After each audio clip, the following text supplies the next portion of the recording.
Hi hello friends, എല്ലാ കൂട്ടുകാർക്കും ഈ പുഴയും കടന്നതിൻ്റെ റിവ്യൂയിലേക്ക് സ്വാഗതം. അങ്ങനെ നമ്മുടെ ദാസിനെ തല്ലിയ വിഷമത്തിൽ വിനീത് അങ്ങനെ നിൽക്കുകയാണ്. ദാസാണെങ്കിൽ ആ വീട്ടിൽ നിന്നും ഇറങ്ങി പോകുന്നുണ്ട്. വളരെ സങ്കടപ്പെട്ട് ഭാര്യയോടും മകളോടും യാത്ര പറഞ്ഞ് എനിക്ക് വേറെ ഇനി എന്തെങ്കിലും മാർഗമുണ്ടോ എന്ന് നോക്കട്ടെ പൈസയ്ക്കായിട്ട് എന്നും പറഞ്ഞിട്ടാണ് അവിടെ നിന്നും പോകുന്നത്. അങ്ങനെ അവരവിടെ നിന്നും പോവുകയാണ്. അടുത്ത വീടിനുള്ളിൽ ഒരു മുറിയിലിരുന്നിട്ട് പൊട്ടിക്കരയുകയാണ് നമ്മുടെ ഗീതേച്ചി. അപ്പോൾ ഈ പറയുന്ന വിനീതായാലും അതുപോലെ തന്നെ ഗംഗ അതിനെക്കുറിച്ച് സംസാരിക്കുന്നുണ്ട്. അമ്മ ബാങ്കിൽ പോയിട്ട് എന്തായി, അമ്മയുടെ കയ്യിൽ പൈസയുണ്ട്, അമ്മയ്ക്ക് കിട്ടിയോ എന്നൊക്കെ ചോദിക്കുകയാണ്. അപ്പം അറിയില്ല, വിളിച്ചിട്ട് ഫോൺ സ്വിച്ച് ഓഫ് ആണ് എന്ന് നമ്മുടെ ഇവളിങ്ങനെ പറയുകയാണ്. അപ്പോൾ ഗംഗ പറയുന്നുണ്ട്. അപ്പം ആ സമയം തന്നെ വീടിൻ്റെ പിന്നാമ്പുറത്തെ വാതിലിലൂടെ വരികയാണ് ഇവള് സുജാത. അപ്പൊ സുജാത അമ്മ എന്തായി, പോയിട്ട് പൈസ കിട്ടിയോ എന്ന് ചോദിക്കണം. അവര് പോയോ എന്ന് ചോദിക്കണം. ഞാൻ ചോദിച്ചതിന് മറുപടി പറ എന്ന് പറയുമ്പോൾ വീണ്ടും ചോദിക്കുന്ന സമയത്ത് വിനീത് അവിടെ നടന്ന കാര്യങ്ങളെല്ലാം തന്നെ പറയുകയാണ്. ദാസിന്റെ അമ്മയ്ക്ക് വയ്യാത്തത് കൊണ്ടാണ് അങ്ങനെ ഒരു പൈസ അവർ ആവശ്യപ്പെട്ടത് എന്നൊക്കെ ഇങ്ങനെ പറഞ്ഞ കേൾക്കുമ്പോൾ സുജാതയ്ക്ക് വിഷമമാണ്. സുജാത പറയുന്നുണ്ട്, നമുക്ക് എന്തോ വലിയ കഷ്ടപ്പാടാണ്, നമ്മൾ കഷ്ടപ്പെട്ട പൈസ മുഴുവൻ നഷ്ടപ്പെട്ടു മോനെ. ആ സഹകരണ ബാങ്കിലെ ആ മാനേജർ പറഞ്ഞിട്ടാണ് ഞങ്ങൾ ഈ കുടുംബശ്രീയിലെ പൈസ, ഞങ്ങളുടെ കയ്യിലുണ്ടായ പൈസയൊക്കെ അവിടെ ഞങ്ങൾ ഡെപ്പോസിറ്റ് ചെയ്തത്.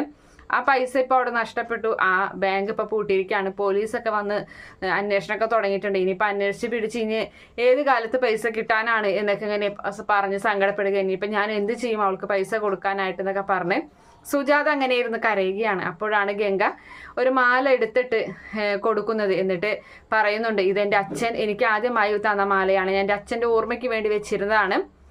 വേറൊരാൾക്ക് പോലും ഞാൻ ഒരാവശ്യത്തിന് ഞാൻ ഇത് കൊടുത്തിട്ടില്ല. എന്തായാലും ഒരു ജീവനേക്കാളും വലുതൊന്നല്ലല്ലോ ഓർമ്മകളും സെന്റിമെന്റ്സ് ഒക്കെ. അപ്പൊ അത് തന്നെ അതുകൊണ്ട് അമ്മായി തന്നെ ഈ മാല എന്തെങ്കിലും ചെയ്തിട്ട് ഗീതേച്ചിക്ക് കൊടുക്കുക. ഇനിയിപ്പോൾ എൻ്റെ ഔദാര്യം പറ്റി എന്ന് ഗീതേച്ചിക്ക് തോന്നണ്ട എന്ന് പറഞ്ഞ് അങ്ങനെ അത് കാണുന്ന നമ്മുടെ വിനീതിന് ഒരുപാട് സന്തോഷമാവുന്നുണ്ട്. അവനിങ്ങനെ ചിരിക്കുകയാണ് കേട്ടാ. അപ്പൊ ആ സമയത്ത് സുജാതയാണെങ്കിൽ ഗംഗയെ കെട്ടിപ്പിടിച്ചിട്ട് മുത്തൊക്കെ കൊടുക്കുന്നുണ്ട്. അതേ സമയത്താണെങ്കിൽ ഈ പറയുന്ന വിശാല് യമുനയെ കൺവിൻസ് ചെയ്യിക്കാൻ നോക്കുകയാണ്. യമുന അവൻ പറയുന്ന വാക്കിലൊന്നും വിശ്വസിക്കാതെ അവനെ വാക്കുകൾക്കൊക്കെ എതിർവാക്ക് പറഞ്ഞ് അവൾ അവിടെ നിന്നും പോകുന്നുണ്ട് കോളേജിലേക്ക്. അങ്ങനെ കോളേജ് വരാന്തയിൽ വെച്ചിട്ട് അവൻ പറയുകയാണ്, ഞാൻ നിന്നെ വിശ്വസിപ്പിക്കാൻ എന്താണ് ചെയ്യേണ്ടത്? എൻ്റെ അച്ഛൻ ആ പൈസ എടുത്തിട്ടുണ്ടെങ്കിൽ ആ പൈസ അല്ലെങ്കിൽ ആ ഭൂമി നിങ്ങൾക്ക് തരാൻ വേണ്ടിയിട്ടുള്ള എല്ലാ കാര്യങ്ങളും ഞാൻ ചെയ്യാം എന്നൊക്കെ പറയണ കേൾക്കുമ്പോൾ യമുന അതുപോലെ തന്നെ നിന്നെ വിശ്വസിപ്പിക്കാൻ ഞാൻ ഈ ബിൽഡിങ്ങിൻ്റെ മുകളിൽ നിന്നിട്ട് ചാടണോ അല്ലെങ്കിൽ ഓടുന്ന വണ്ടിക്ക് മുന്നിൽ ചാടണോ, എന്താ ഞാൻ ചെയ്യേണ്ടത് എന്നൊക്കെ ചോദിക്കുമ്പോൾ യമുന അതിൽ വീഴുകയാണ്. എന്തായാലും യമുന അതൊരു വല്ലാത്ത ചതിയായി മാറുകയാണ്. യമുനയോട് പറയുന്നുണ്ട്, വിശാലു നമുക്ക് ഒരിടം വരെ പോകാമെന്ന് പറയുമ്പോൾ എവിടേക്കാന്ന് ചോദിക്കുന്നുണ്ട്. അതൊക്കെ ഞാൻ പറയാം, നീ വായോ, നിന്നെ എന്തായാലും വിശ്വസിപ്പിക്കേണ്ടേ, നിനക്ക് തെളിവുകൾ വേണ്ടേ ഇതിനൊക്കെ, അതിന് വേണ്ടിയിട്ടാണ് ഞാൻ നിന്നെ കൊണ്ടുപോകുന്നതെന്ന് പറയുമ്പോൾ യമുന അവൻ്റെ ട്രാപ്പിൽ വീഴുകയാണ്.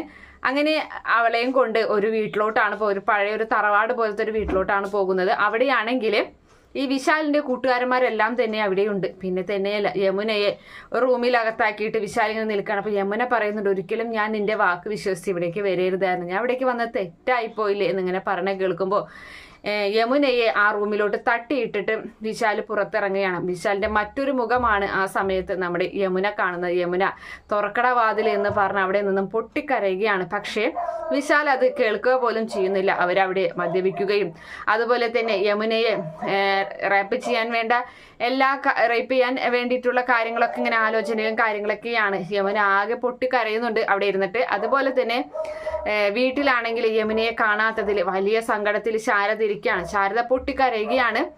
അപ്പോൾ ഈ പറയുന്ന ഗംഗയും അതുപോലെ തന്നെ കാവേരിയൊക്കെ പറയുന്ന അമ്മ വിഷമിക്കാതിരിക്കേ, യമുന എവിടെയുണ്ടെങ്കിലും നമുക്ക് കൊണ്ടുവരാം, അമ്മ സങ്കടപ്പെടണ്ട എന്ന് പറഞ്ഞിട്ട് ഗംഗയും അതുപോലെ തന്നെ നമ്മുടെ വിനീതും കാവേരിയും കൂടി ഇടിച്ചു കയറി നേരെ ചെല്ലുന്നത് വിശാലിന്റെ വീട്ടിലോട്ട് തന്നെയാണ്.